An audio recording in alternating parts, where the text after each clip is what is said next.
ప్రభు నామమును బట్టి అందరికీ వందనములు. ఈరోజు మనం కీర్తనల గ్రంథం 3వ అధ్యాయాన్ని చదువుకుందాం. యెహోవా, నన్ను బాధించువారు ఎంతో విస్తరించి ఉన్నారు, నా మీదికి లేచువారు అనేకులు. దేవుని వలన అతనికి రక్షణ ఏమియో దొరకదని నన్ను గూర్చి చెప్పువారు అనేకులు.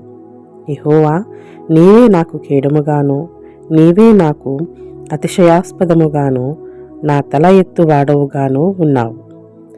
ఎలుగెత్తి నేను యెహోవాకు మొర్రపెట్టునప్పుడు ఆయన తన పరిశుద్ధ పర్వతము నుండి నాకుత్తరమిచ్చును.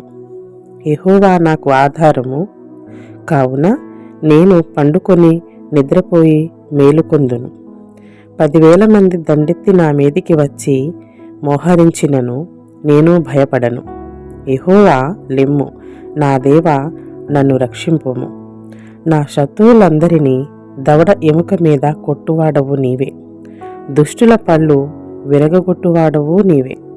రక్షణ యెహోవాది, నీ ప్రజల మీదికి నీ ఆశీర్వాదము వచ్చునుగాక. ఆమేన్.